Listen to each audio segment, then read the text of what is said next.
আসসালামু আলাইকুম। আমি আকলিমা আক্তার স্বর্ণা ঢাকা থেকে বলছি।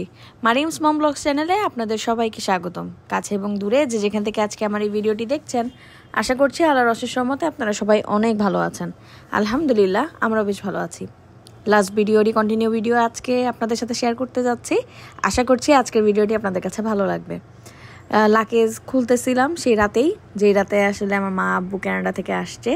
এগুলো হচ্ছে গিয়ে কফি, যেগুলো কিনা আমার মা আব্বু ঘুরতে গিয়েছিল। আমার ভাইরা আমার মা আব্বুকে নিয়ে যেখানে যেখানে ঘুরেছে সেখান থেকে যে কফি পটগুলো পেয়েছিল সেগুলো নিয়ে আসছে। এই কফি পট আসলে মেশিনের, হ্যাঁ ব্লুবেরি আছে, হ্যাঁ।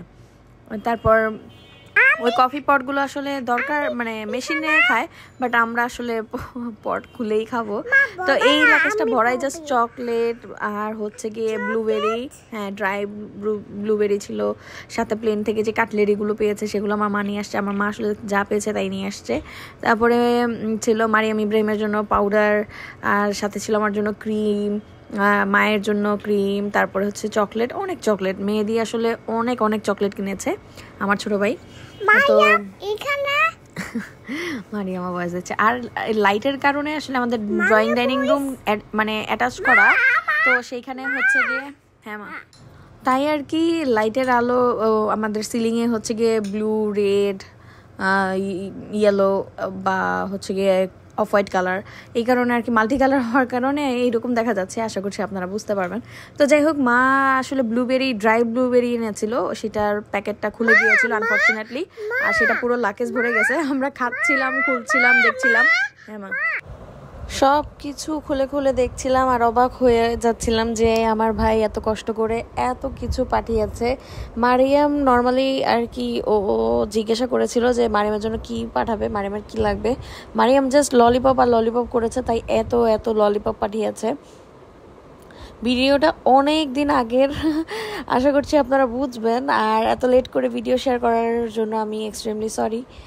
আসলে দিনগুলো কিভাবে যে চলে যাচ্ছে আসলে টেরই পাচ্ছি না। ব্যস্ততার মধ্য দিয়ে যাচ্ছে, সাথে করে অসুস্থতা তো আছেই, আর বাপের বাড়ি শ্বশুর বাড়ি যাওয়া আসা এগুলোও সাথে আছে। আবার গ্রামে গিয়েছিলাম ভাইয়ের বউকে আনতে। তো এই সব কিছু মিলিয়ে না আসলে সময় করে উঠতে পারিনি ভিডিওর ভয়েস ওভার করার জন্য। এই খেলনাটা কানাডা থেকে দিয়েছে আমার ভাই, ওদের বাসায় ছিল আর কি। তো অনেক খেলনাও পাঠিয়েছে, চিপস, পপকর্ন থেকে শুরু করে। আসলে আমার মা আর আব্বু গিয়েছে ফর দ্য ফার্স্ট টাইম। আমার দুই ভাই ক্যানাডায় যেহেতু এখন সেটেল, আলহামদুলিল্লাহ। তো ওরা খুশি মনে যা যা পেয়েছে সব কিছু দিয়ে দিয়েছে। কেনার আগে আমাকে জিজ্ঞাসা করেছিল যে আমার কি কি লাগবে। আমার কাছে প্রথমবার যখন, মানে সেকেন্ড টাইম যখন রাকিব এসেছিল, মানে আমার পরেরটা, ও যখন এসেছিল তখন ও পপকর্ন নিয়ে আসছিল আর চিপস নিয়ে আসছিল। এত ভালো লেগেছে, মারিয়ামও বেশ পছন্দ করেছিল, তাই আর কি ওর কাছে আবদার করা ছিল যে চিপস আর পপকর্ন পাঠানোর জন্য। তোরা দুই ভাই মিলে এই চকলেট থেকে শুরু করে, চিপস পপকর্ন থেকে শুরু করে, খেলনা থেকে শুরু করে, মানে যা যা লাগবে যাবতীয় সব কিছু পাঠিয়েছে। যেটা বলছিলাম আর কি যে এক্সট্রা খরচের কথা, আসলে টরন্টো থেকে আসলে কোনো লাগেজের খরচ লাগতো না, বাট ডোমেস্টিক ফ্লাইট যেটা লেগেছে আর কি, আমার ভাইরা সাসকেচাউনে থাকে, ওদের প্রভিন্স, তো ওখান থেকে টরন্টোতে ফার্স্টে আসতে হয়েছে, তো এর জন্য আলাদা করে টিকিট কাটা লাগে। আর এই ডোমেস্টিক ফ্লাইটগুলোতে আসলে পেমেন্ট করা লাগে লাগেজের জন্য, এক্সট্রা লাগেজের জন্য। মেনলি ওরা জাস্ট হ্যান্ডব্যাগটা ক্যারি করতে দেয় ফ্রি, আর তাছাড়া লাগেজ ক্যারি করতে হলে অবশ্যই আপনার মানে খরচটা দেওয়া লাগবে, লাগেজের কস্টটা দেওয়া লাগবে। তো কি আর করা, তাই 3টা লাগেজ আনতে পেরেছে, টাকা দিয়ে এনেছে। 2টা লাগেজের টাকা আমার এক ভাই দিয়েছে, আরেকটা লাগেজের টাকা আমার আরেক ভাই দিয়েছে। তো মিলে ঝিলেই আর কি ওরা পাঠানোর চেষ্টা করেছে আমাদের জন্য এত সুন্দর সুন্দর গিফট। কারণ আমরা যেহেতু যেতে পারি নাই, তো এর জন্য ও চেয়েছে যে, ওরা চেয়েছে আমরা যাতে দেশে বসেই অনেকটা ফিল নিতে পারি। তো মা আর আব্বুকে ওরা অনেক ঘুরিয়েছে, যদিও বা মা আব্বু গিয়েছে স্নোর টাইমে, ঠান্ডা ছিল। আব্বু তো ঠান্ডা একেবারেই সহ্য করতে পারে না, আব্বুর থাকতে অনেকটা অসুবিধা হয়েছে। টিকিট কেটে দিয়েছিলাম 3.5 মাসের, তারা 1.5 মাস থেকেই চলে আসছে, তার মানে বুঝতেই তো পারছেন আব্বু আসলে থাকতে পারে নাই। আমার মার নাকি খুব ভালো লেগেছে, বাট আব্বুর ভালো লাগে নাই, মানে ঠান্ডার কারণে কষ্ট হচ্ছিল, বেরোতে পারছিল না, হাঁটতে পারছিল না। যেহেতু ছেলে মানুষ, তাদের কাজই হচ্ছে সারাদিন বাইরে ঘুরে বেড়াবে, আড্ডা দিয়ে বেড়াবে, তো তাদেরকে এক জায়গায় বন্দি করে দিলে তাদের কষ্ট হবে, এটা একেবারেই নর্মাল, একেবারেই স্বাভাবিক। তো এই কারণে আর কি আব্বু সহ্য করতে পারে নাই। তারপরেও আব্বু ওদের বাসার আশেপাশে যত বাঙালি স্টোর, মানে বাঙালি মালিক স্টোরে আছে বা পরিচিত হয়েছে, সবার সাথে আব্বু বন্ধুত্ব করে ফেলেছে, সবার সাথে পরিচিত হয়ে নিয়েছে। তো মানে যেহেতু আসতো আর কি, আমার ভাইরা গাড়িতে করে নামাই দিয়ে আসতো। এক দোকানদার যে কিনা বাংলাদেশি, আবার হচ্ছে আমাদের মোহাম্মদপুরেই থাকে, তার নিজের বাড়ি আছে আমাদের বাসার খুব কাছেই, তো এর জন্য আব্বুর সাথে খুব ভালো বন্ডিং হয়ে যায়। তো আমার ভাইরা দেখা গিয়েছে যে অফিসে যাওয়ার সময় বা দোকানে যাওয়ার সময় আব্বুকে ড্রপ করে দিয়ে যেত ওই আঙ্কেলটার দোকানে, আব্বু আড্ডা দিত আর তারপরে আবার গিয়ে নিয়ে আসতো, এরকম হয়েছে। মা বললো যে মায়ের কাছে খুবই ভালো লেগেছে, মা খুব এনজয় করেছে, যেহেতু আমার দুই ভাই মাকে নিয়ে ঘোরাতো। আর আমার আব্বুর যতদিন গাড়ি ছিল আর কি, আমাদের শৈশব কৈশোর কেটেছে আমার আব্বুর গাড়িতে আর কি, গাড়ি ছিল আমাদের। আমার ভাই আমার পরেরটা আর কি কানাডা যাওয়ার আগ দিয়ে আব্বু সেল করে দেয়।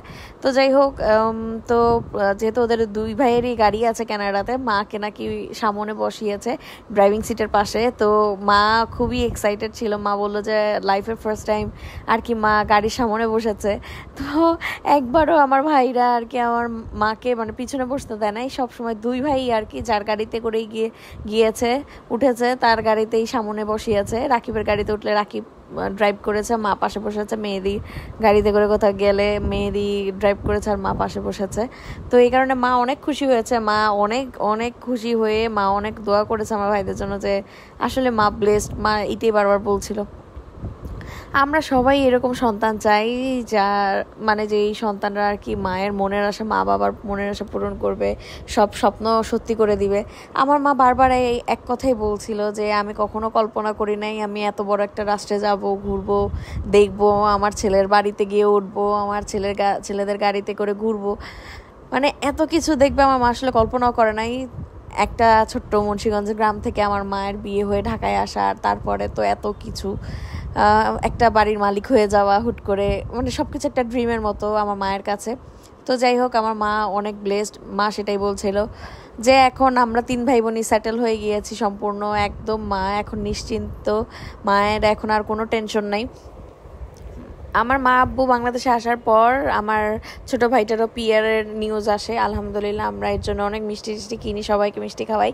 সেই ব্লগগুলো আস্তে ধীরে আসবে, আপনারা দেখবেন ইনশাল্লাহ, আশা করছি। তো যাই হোক, আর এই যে দেখতে পাচ্ছেন এইখানে হচ্ছে কি আমার জন্য টোনা ফিশ পাঠিয়েছে, তারপর আমার জন্য সুইট কর্ন, মাশরুম এগুলো পাঠিয়েছে। আমার ছোট ভাইটা আসলে কি একটা পাগল, মানে আমার জন্য জানি না কেন ওর আমার প্রতি এত বেশি টান। আমার মেজোটারও টান আছে আমার প্রতি, কিন্তু মেজোটা মায়ের প্রতি বেশি দুর্বল আর ছোটটা আমার প্রতি বেশি দুর্বল। মানে সব কিছু সবার আগে আমাকে জানাবে, আমার মাকেও জানানোর আগে আর কি, এরকম ব্যাপারটা। তো যাই হোক, আমরা ব্লেসড আর কি। তো ও আর কি যা যা ওর কাছে ভালো লাগছে সেগুলো টেস্ট করার জন্য আমার জন্য পাঠিয়েছে। ও আমাকে বলছে যে তুই টেস্ট করে দেখবি, তোর ভালো লাগলে আবার পাঠাবো। এই যে সসগুলো দেখতে পাচ্ছেন, এগুলো সব হচ্ছে গিয়ে চিকেন রান্না করার সস। তো মানে ও বলেছে যে ট্রাই করে দেখার জন্য একটু একটু করে পাঠিয়েছে, তাও অনেক বড় বড় সসের বোতল পাঠিয়েছে। সুইট চিলি সস পর্যন্ত ও পাঠিয়েছে। এই জেলিগুলো পাঠিয়েছে, যেটা কিনা বোবা পার্লের সাথে দিয়ে খায় আর কি, কোল্ড কফির সাথে। তো যাই হোক, আমি সত্যি ব্লেসড। আমি আমার মা আমরা সবসময় আল্লাহর কাছে শুকরিয়া করি, যত করি ততই হয়তো বা কম হবে, কারণ এত কিছু না চাইতে আমরা যে পাবো আমরা কখনো কল্পনাও করি নাই। আমার ছোটো ভাইটা আবার আব্বুকে একটা মোবাইল কিনে দিয়েছে, যেহেতু আমরা সবাই আইফোন চালাই, ওরাই দেয়। আমার ফোনটা হচ্ছে কি আমার পরেরটা দিয়েছে, মানে আমার মেজো ভাইটা দিয়েছে, আর ছোটোটা হচ্ছে আব্বুকে দিল, মাকেও হচ্ছে গিয়ে মেজোটাই দিয়েছে। তো আমি আবার সুইট কর্ন এনেছি শুনে সাথে সাথে খুলে খেয়ে ফেলেছি 1 ক্যান। এটার মধ্যে সুইট চিলি সস দিয়েছি আর ক্রিম সসটা দিয়েছি, ক্রিম চিজ সস, ওটা দিয়ে খেয়েছি। এত মজা লেগেছে, বিলিভ করবেন না, এত মজা। তো আমি আমার ভাইটাকে বকতেছিলাম আবার যে তুই আমাকে মাশরুম কম দিয়ে বেশি করে কর্ন দিতি। তো বললো ও ভেবেছে যে আসলে মাশরুমটা বেশি কাজে দিবে। তো যাই হোক, পাঠিয়েছে যে এটাই আমার জন্য বেশি। আরও ক্যান ছিল কিন্তু ওগুলো ওজনের কারণে আর দিতে পারে নাই, পরে ওরা রেখে দিয়েছে। আমার ভাইরা আসলে আমাকে নেওয়ার জন্য খুবই ইচ্ছুক, কিন্তু আনফর্চুনেটলি মারিয়ামের বাবার আসলে বিদেশ পছন্দ না, মানে দেশের বাইরে বা ইহুদিদের দেশ এই সব দেশ আর কি ওনার পছন্দ না, ওনার যাওয়ার কোনো ইচ্ছাই নাই। ওনার কথা হচ্ছে যে গেলে শুধু ঘুরতে যাব, কিন্তু থেকে যাওয়া বা সেটেল হওয়া এই ধরনের কোনো প্ল্যান নাই। কিন্তু আমার বাসার সবাই আবার প্ল্যান হচ্ছে গিয়ে কানাডায় সেটেল হয়ে যাওয়ার। যেহেতু আমার 2 ভাই সেটেল, আমার এক ভাই তো পাসপোর্ট পেয়েছে, আরেক ভাই পিআর পেয়ে গিয়েছে, তো ও সেটেল, আমার ওই ভাইটাও সেটেল। তো এই কারণে আর কি ওরা চায় যে আমিও যাতে মুভ করি কানাডাতে। বাট আমার হাজব্যান্ড যেহেতু পছন্দ করেন, আমি সেটা কখনোই করব না। কিন্তু এমনিতে ঘুরতে যাব, দেখে আসবো, ঘুরে আসবো, বাচ্চাদেরকে নিয়ে যাব। তো যাই হোক, মা আব্বু যে সহি সালামত আসতে পেরেছে, এটাই আমার জন্য অনেক বড় ব্যাপার, আলহামদুলিল্লাহ। আমিও গিয়ে সারপ্রাইজ দিতে পেরেছি, সেটাও আমার জন্য অনেক বড় ব্যাপার। ভিডিওটা অনেক লং হয়ে গিয়েছে, আশা করছি আপনারা ভিডিওটা ধৈর্য সহকারে দেখবেন। ভিডিওটা কেমন লাগলো অবশ্যই কমেন্ট করে জানাতে ভুলবেন না। আর যদি আমার ভিডিওটা আপনাদের কাছে ভালো লেগে থাকে তাহলে প্লিজ ভিডিওতে একটি লাইক, কমেন্ট, শেয়ার করতে ভুলবেন না। আর অবশ্যই আমার চ্যানেলটা সাবস্ক্রাইব করে দিয়ে আমার পাশেই থাকবেন। আজকের মতো ভিডিও এই পর্যন্তই। সবাই সুস্থ থাকবেন, ভালো থাকবেন, আমাদের জন্য বেশি বেশি দোয়া করবেন। আল্লাহ হাফেজ, আসসালামু আলাইকুম।